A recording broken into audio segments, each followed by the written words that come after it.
those. But the SR-71, of course, was the funnest because that was an operational mission directed by the Joint Chiefs of Staff. This was right after Vietnam, and so there weren't really any operational missions going on except ours, to go out and gather reconnaissance for the Cold War. Now, one thing I want to point out on this picture, as long as I have it up here, you've probably heard stories about how the SR-71 leaked fuel. Okay, you can see this SR-71 has just gotten as much fuel as it cares to take on. It is moving back away from the back of the tanker. And the picture was probably taken by the boom operator. You can tell that because the fuel's leaking out along the top because he's full.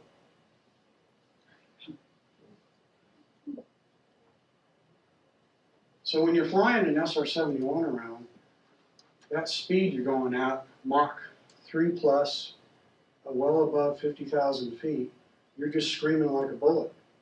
And that causes that titanium skin to heat up and expand and seal and keep all your fuel in. But when you come back down and you're coming back into land or you're taxiing to go out and take off, that skin is, cooled. They've never found they always tried, but they never found anything that could seal between the titanium and really do an effective job. So when that aircraft is out on the ramp getting ready to take off, the fuel is just pouring out of it. The tanker's already sitting up there at the holding point, waiting for that SR to take off to give him his fuel right away, because if he doesn't, the SR is going to turn right back down to land, because he's got to get that fuel and then get up to speed and seal his tanks. But because of all this heat, you can't put JP4 in there. Back in the day, it was JP4. I think it's now JP5. Navy uses JP8.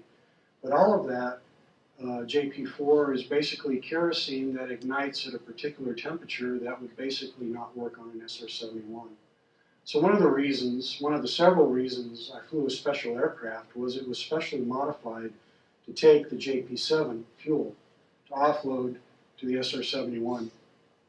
And another nice little story about that is one day we had a young airman, 19 years old, who probably wasn't paying attention and somehow ran some piece of equipment into the front of a fully loaded tanker that was getting ready to go fly against an SR-71. And he started hydraulic fire in that front wheel, and it started blazing up around the forward body tank. And the impact of him crashing into it with his vehicle, plus that fire, weakened the structure so much that it ripped open that forward body tank, spilled all that JP7, and put out the fire. Wow. That is JP7.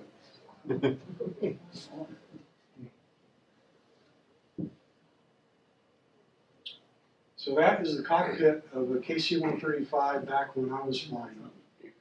Very modern ADI.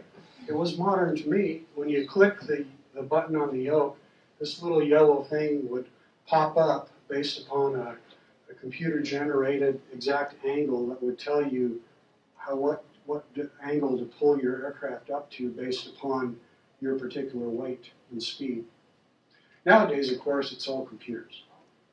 But the thing you don't see in this picture is if you were standing here and you were to turn around and look up here, there's a little hole in the ceiling of the flight deck.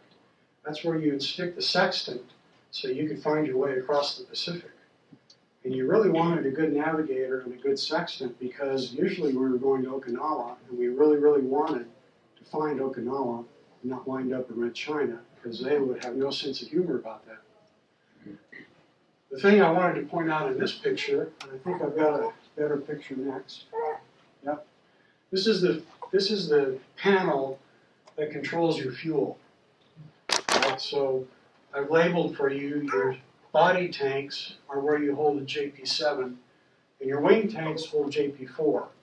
Because although at cruise a tanker could burn JP7 because the engines are already hot and working, if you were taking off and climbing or coming back and landing, you really had to be burning JP4 because you needed that ability to reignite an engine if it failed on you. And you would not be able to reignite an engine that was burning JP7. So only during cruise could you burn the JP7, and then you would really only do that after you've had your refueling and gotten all the last drop you could to the SR-71. So you can imagine just one of the tasks that you had as you flew this aircraft was to keep an eye on all of your fuel tanks and all your switches and all your pumping, because if you lose your center of gravity on your aircraft, it's not going to fly anymore. It's very important to keep an eye on that. So this is what SR-71 fuel tanks look like. Since I really don't have a lot of time to talk about SR-71s today, I'll come back and talk more about them later, but I'm sort of showing you some of the really sexy stuff today. So these are, you can see where the fuel tanks are just everywhere in that aircraft, and that's why you can see, you know, this is an SR-71 that's been dripping fuel, taxiing out to the runway, and he's just taken off, and you can just see that fuel there on the bottom of the aircraft. And when you're actually refueling the SR-71, you are flying your tanker at the maximum speed you can get it, and he's flying at the lowest speed he can get it and still stay airborne. Right around 27,000 feet, you can make that work. Sometimes in the South Pacific, the air is too warm and you actually have to lose altitude to keep this scheme going. But if you're able to maintain altitude, which you are most of the time, as the fuel offloads, the tanker can go faster and the SR-71 has to go faster. And so you're increasing your speed as you're offloading fuel. So it's kind of a little dance you're doing there. This is the SR-71 cockpit. I wanted to give everybody a little treat here because I know you come to the museum to see that airplane. It's an amazing airplane. The cockpit of the inside of the SR-71 looks a lot like, by the way, all this stuff I'm telling you, back when I was doing it, secret, top secret, now just go out to the internet, pull down the pictures. But this is pretty much the same cockpit you would see if you're flying a T-38, for instance. A couple of very interesting additions.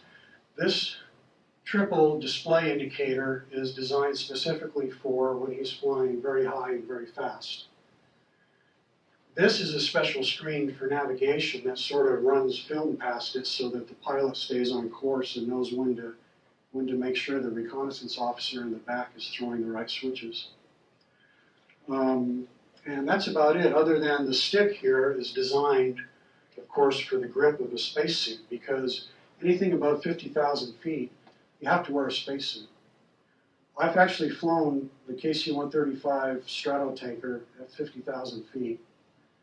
I wanted to be able to at least say I've done it once, because that's the ceiling of the aircraft. Really stupid thing to do. But it gets very dark and very quiet up there, and the engines are extremely fuel efficient. They're also very, very tender. If you move the throttle too fast, the engine will flame out. So, my next career was software manager in the Air Force Space Program.